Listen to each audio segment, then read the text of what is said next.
Thinking Aloud. Conversations on the leading edge of knowledge and discovery with psychologist Jeffrey Mishlove.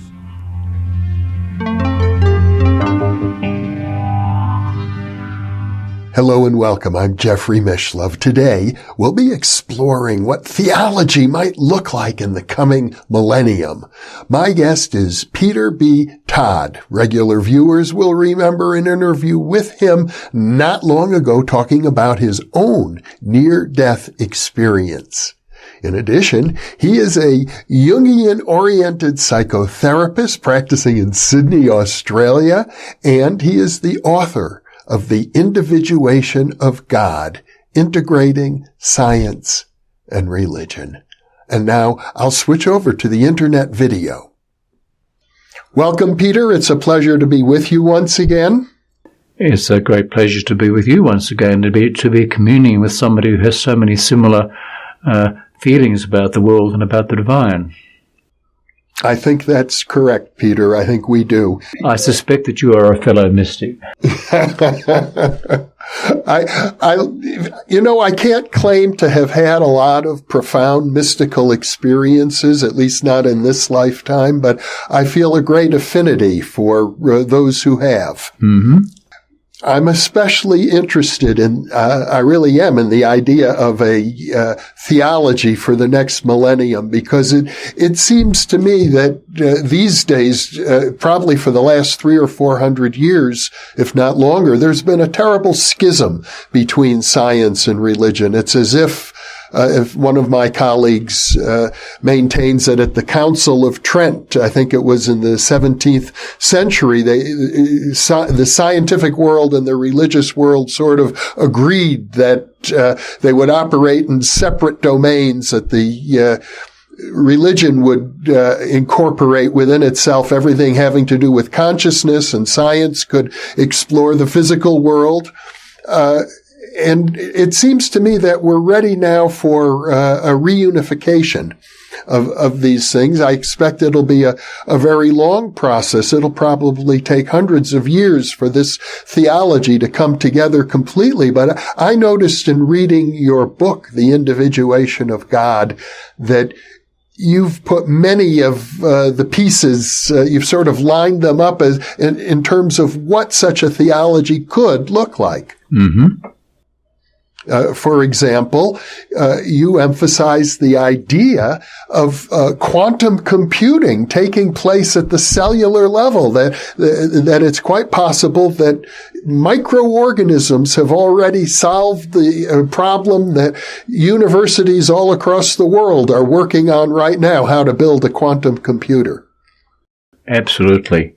And this would be an example, quantum computing and quantum information, of the rudimentary mind-like qualities that great thinkers have referred to prior to the advent of consciousness, which Pauli referred to consciousness as a late-born offspring of the unconscious soul. So I think what you're referring to there with quantum computing and microorganisms, and prior to the emergence of Homo sapiens and reflective consciousness, is mind, but at a pre-conscious, not yet conscious level, a late-born offspring of the unconscious soul, or anima mundi in Jung's sense. Mm-hmm. And because you're very interested in the work of Teilhard de Chardin, you focus quite a bit on the process and the theory of evolution, and how that has to be taken into account in any kind of theology. Yes. Well, of course, to go back just a little bit to the schism that you referred to, you're quite right, that existed for 400 years. And the prophets of the quantum revolution, and particularly people like Niels Bohr and Wolfgang Pauli, who collaborated with Jung, their mission was to deal with the so-called psychophysical problem, implicit in that being a reunification or remarriage of these irreconcilable opposites of science and religion. So that meant, with quantum physics, the reimportation of psyche into science in the form of the so-called personal equation. Now, could you define the psychophysical problem for our viewers who may not know just what you're referring to? Well, the problem is that of there being an intelligible relationship between mind and matter, that being a profound ontological and epistemological question. So various people have tried to find answers to that question, certainly Teilhard, but if you take Jung and Pauli or David Bohm and his colleagues, we have one ontological foundation, being the unus mundus of Jung and Pauli, from which the mental is approached via Jung's collective unconscious, and the material via quantum unlocality, which through symmetry breaking becomes the epistemic split of mind and matter. Just as in the Bohm scheme, the implicate order gives rise via enfoldment to the epistemic split or epistemic reality of mind and matter, whereas the implicate order is one of undivided wholeness, like the unus mundus of Jung and Pauli. Doesn't it also refer to the idea that the collapse of the wave function, so to speak, in quantum physics seems to be dependent upon the consciousness of the observer in quantum physics in a way that was never thought to be the case in classical Newtonian physics? Well, of course, I don't think it applied in classical Newtonian physics.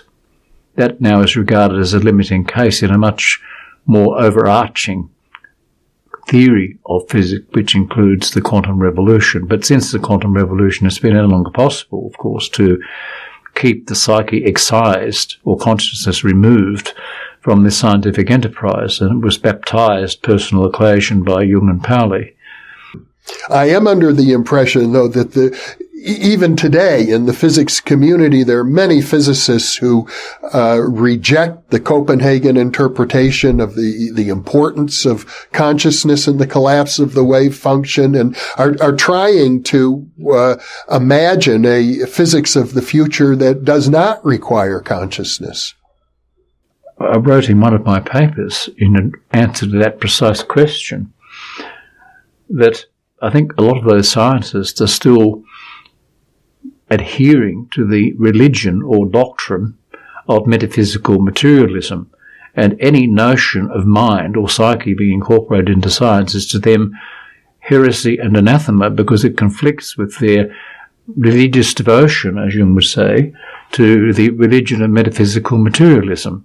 So they can't allow themselves even to consider these unpalatable realities which have to do with psyche, mind, or even soul and the divine, panentheistic God, for example. So here, this is an example of doctrine precluding observation. So your goal in developing a new theology is to find a way to incorporate consciousness and even the notion of the divine within a framework that is not hostile or antagonistic to science. It's within a more holistic framework of understanding the cosmos and evolution and our place in it. One of the arguments that you bring up with regard to evolution and the possibility of evolution itself being driven by something within the living species, even at a cellular level, something that we referred to earlier as possibly quantum computing, is the idea that statistically speaking, life itself is very improbable. I know in your book you refer several times to the argument that if the evolution of life was strictly based on random mutations and natural selection, even though the universe is 13, 14 billion years old, the first protein shouldn't have evolved yet, let alone a whole living ecosystem. Yes, even a single protein should not have emerged by chance alone. So we're talking about almost a miraculous function for chance in those who continue to think that way. Which is still, I think, the orthodox view in biology. I absolutely agree, and hence the resistance to any ideas of, reincorporating psyche or mind or spirituality back into a worldview which is holistic. Now, Teilhard de Chardin, who is an inspiration to you, talks about the omega point as, I think he thinks of it as sort of an attractor, that we are a teleological attractor, that evolution itself is being drawn towards this omega point, which, might be thought of as akin to, divine realization. Yes, I think that's exactly what he refers to, and he refers to the omega point as a divine focus of mind, which occurs as a result of an evolutionary process.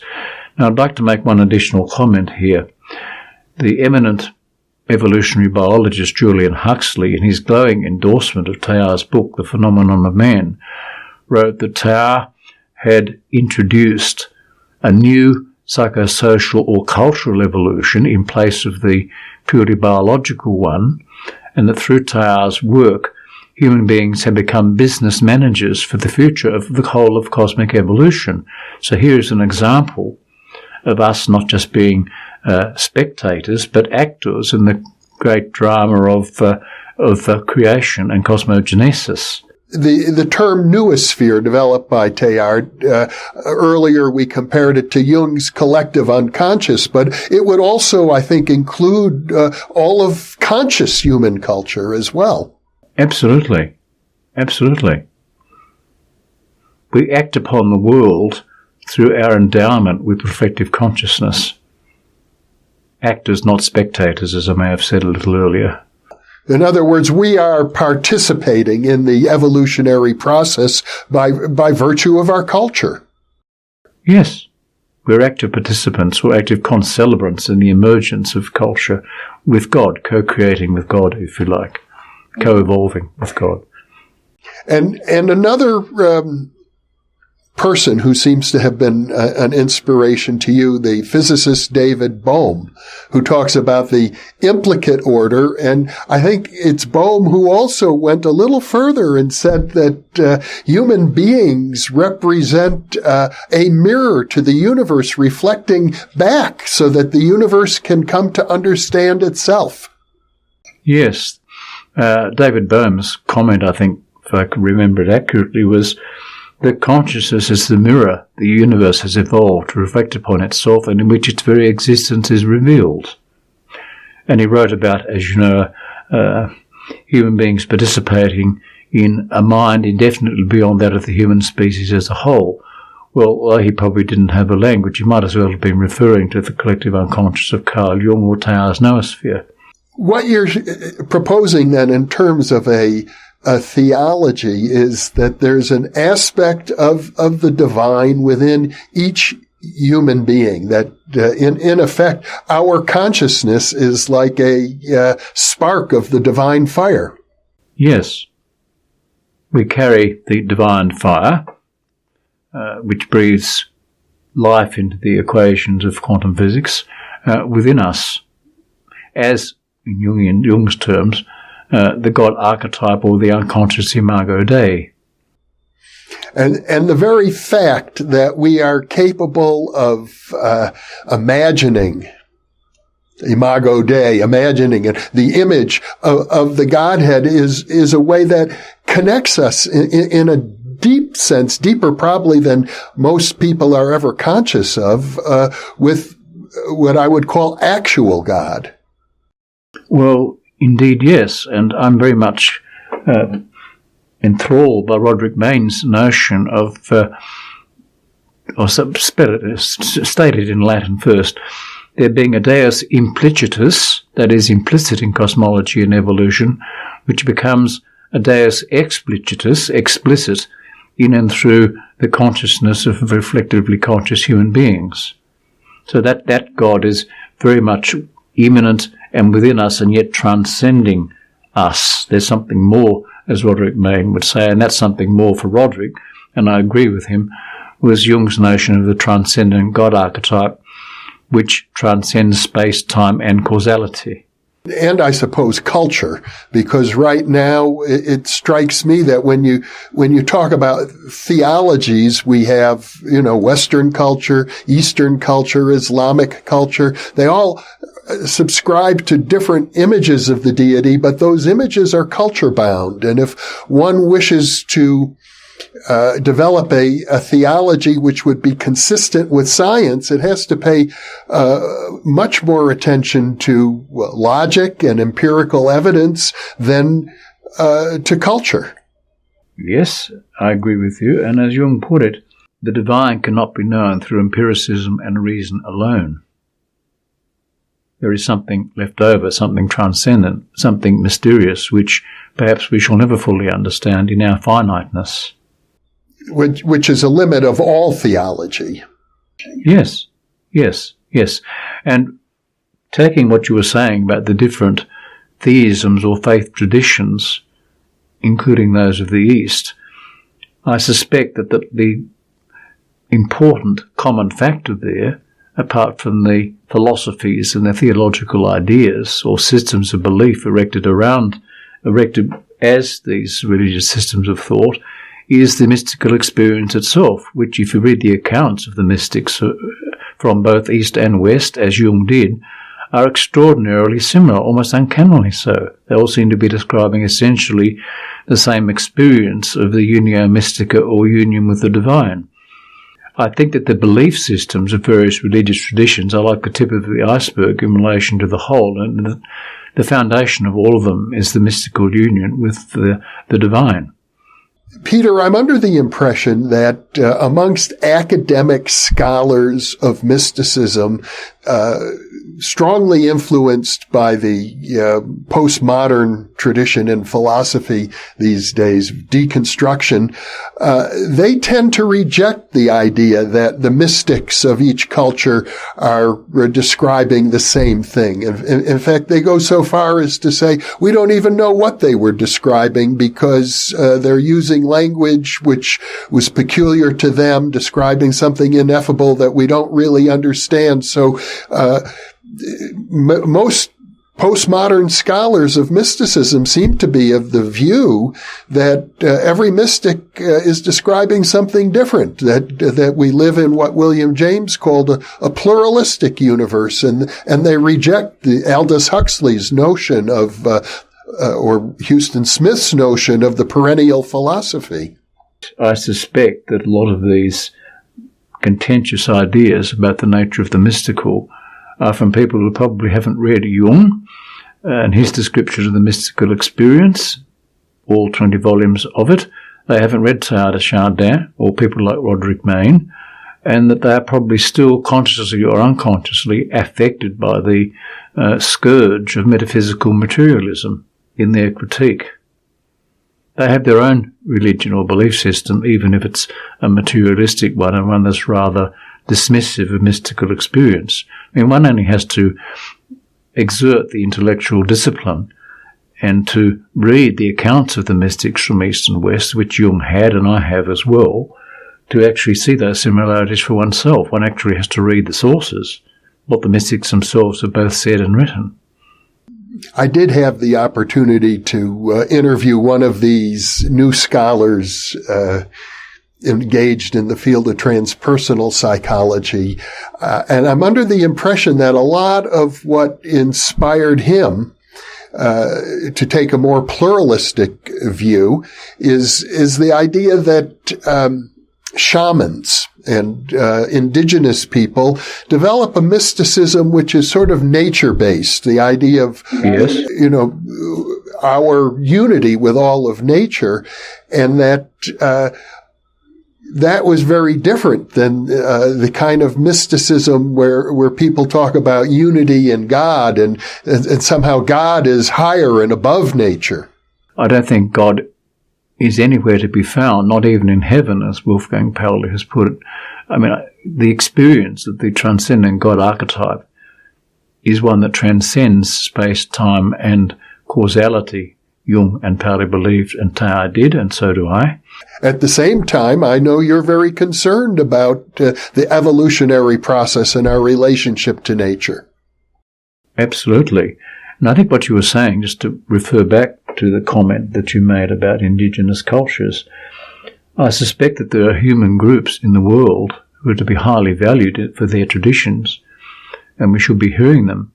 But the kind of spirituality that they're referring to is a form of animistic spirituality where everything is endowed with soul and probably on the basis of unconscious projection of what we would call, in Jungian terms, the collective unconscious. And that's not in any way to derogate those traditions, but it is to see that they're a form of an animistic belief system, and that itself can be mystical. Their sense of connectedness to the earth and to country. I don't think there is any necessary contradiction. This particular scholar I'm referring to, Jorge Ferrer, a transpersonal psychologist, seemed to feel that what he was arguing against might have been a kind of hierarchy where people argue that some forms of mysticism are more elevated than others. Well, I think that's a categorical mistake.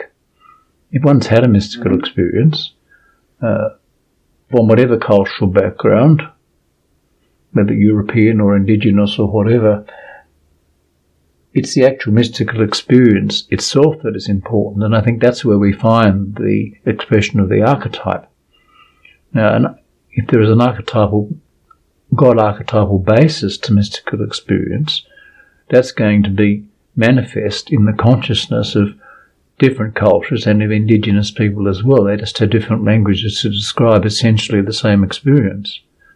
I still keep coming back to the notion of the God archetype implicit in cosmology and evolution. I think there are just different ways that human beings have discovered of talking about that and expressing it.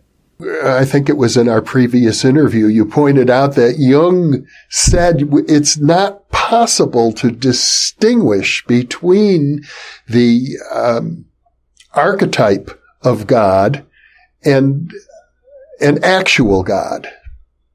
Mm-hmm. And I think he also made the point that the Godhead archetype is really the archetype of the self, the deep source of each individual consciousness. Yes, but the archetype of the self as a numinous archetype in the collective unconscious, not to be confused, as some people do, with an inflated ego. I mean, we have a few examples of that trotting around the planet at the moment, of whose names I won't mention, but I think they're a potential menace. In fact, I think in Jungian psychology, the idea of ego inflation, in fact, in probably every psychology, even in daily life, the idea of ego inflation is considered one of the largest detriments to human evolution in general. I couldn't agree more, as well as having potentially very destructive effects. I mean, we only need to take phenomena that Jung himself referred to, like Adolf Hitler and the Third Reich in Nazi Germany, Joseph Stalin or Chairman Mao, as examples of people with massive, frighteningly grandiose selves who murdered millions of people and who were very destructive to human beings. A genuine mystic could not possibly be like that. And in fact, most genuine mystics are marked by their humility rather than their aggrandizement of self, because they have this sense of the finiteness of who they are in comparison with the, Jung said, something infinite. The tricky thing here is to acknowledge and honor the divine spark without letting the ego use that as an opportunity for its own enhancement. I quite agree. And I think genuine mystics, including even people like Carl Jung and Wolfgang Pauli and Teilhard and many, many others, even those going back into the Middle Ages, like Hildegard of Bingen, for example, who Jung quoted in Symbols of Transformation, are noted by their humility and their empathy for other people. Now, somebody who's narcissistic, grandiose, and whose ego is inflated experiences no humility, nor are they capable of any empathy for other people or compassion. And you're speaking as a psychotherapist now, I presume. Yes. Well, I don't easily split myself into various parts, David. I'm a psychotherapist who also happens to be deeply mystical and a voice for this emerging evolutionary process theology, which is leaving the old notion of an external God bound by dogmas behind. An evolutionary process, however.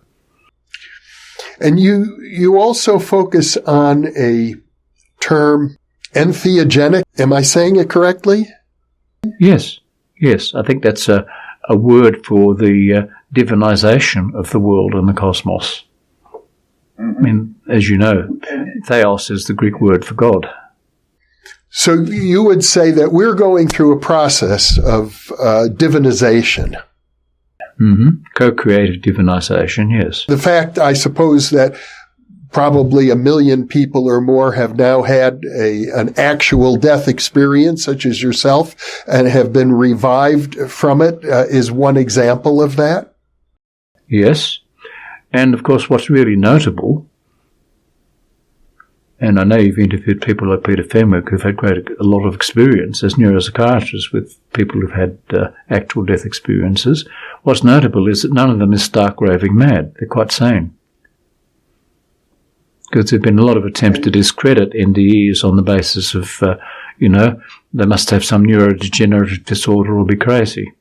Well, in fact, how I got into this field that we both share, when I was an undergraduate in college, I decided to write a senior honors thesis on the psychology of religious mysticism. And my thinking as I started that process was there must be some form of psychopathology involved that causes people to imagine that they have communication with the dead or mystical experiences. But as I looked into it more and more, I encountered the work of Abraham Maslow, who noted that people who have had mystical experiences are typically very high functioning individuals. In fact, he interviewed people like Eleanor Roosevelt and Albert Einstein, some of the most highly accomplished people on the planet, and found that they typically reported mystical experiences as being the basis of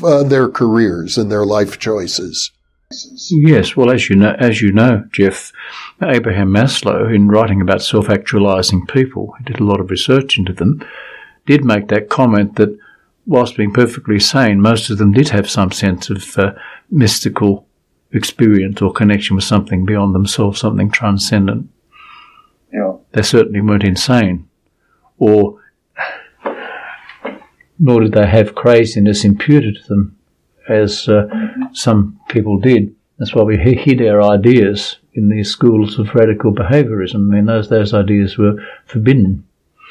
I remember being told by one lecturer that if I ever dared submit an essay on Jung, I could be guaranteed a failure. I mean, that was just an example of attitude. Well, I'm well aware of that. Jung and Freud are hardly ever taught in the universities anymore. When I was an undergraduate at the University of Wisconsin, we actually had a student strike in the psychology department, and one of our demands was they should institute a course on Freud. Mm-hmm. Well, at Sydney University, when I was undergraduate, Freud was mentioned only in the most disparaging terms in the course on personality theory, and Jung was not mentioned at all.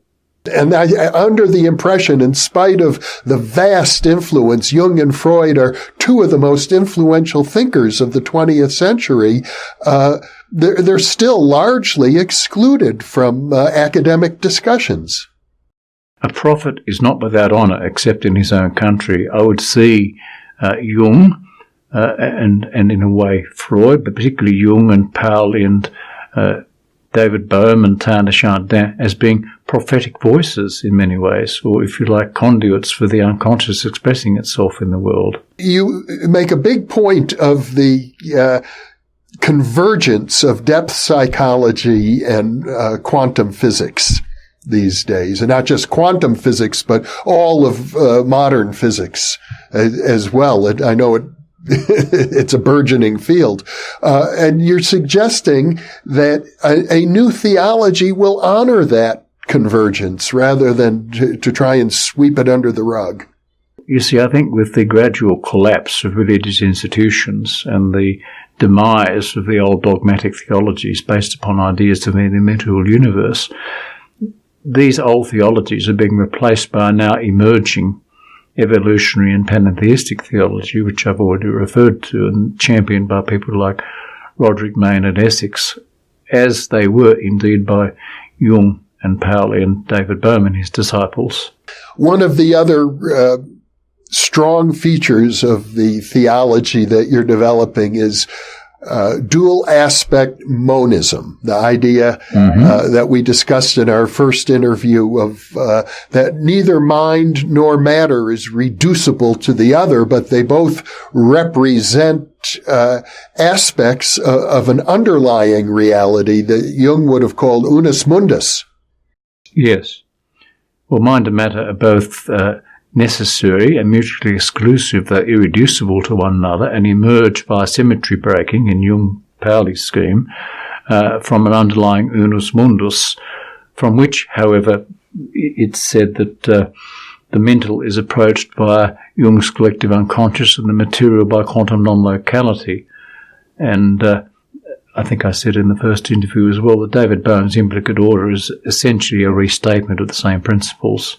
So what we have here, when Bohm refers to the implicate order and other physicists talk about the quantum reality and the idea that physics itself is reaching into realms that one might say are beyond certainly beyond the four-dimensional space-time matrix that we normally think of, maybe entirely beyond space and time. Absolutely. Transcending space-time and causality, as Roderick Main put it in one of his papers on disenchantment with traditional theisms. That's where physics and depth psychology come together, is this mapping out of a space beyond space, a time beyond time, I suppose we're getting now into areas that really are ineffable. Yes, and also I think another way of putting that would be to use Jung's own phrase. He was very fond of this one, the conjunctio oppositorum, the union of opposites. And if you think of the opposites as previously being, the schism between science and religion that has lasted for 400 years, which since the quantum revolution, various people have attempted to repair and restore. So I think we are experiencing in our lifetimes the beginnings of this conjunctio oppositorum, or restored wholeness to the world. Well, I'm certainly under the impression, Peter, that your work, and in particular your book, The Individuation of God, is a very important step in that direction, but it's a process that will take, I should think, a century or more to really unfold. Yes. Well, the book was published, as you probably know, by Chiron, which is an arm of the Ashfield Jung Centre. And Murray Stein, who was one of the founders of the Ashfield Jung Centre, wrote a book which I read called Jung's Treatment of Christianity.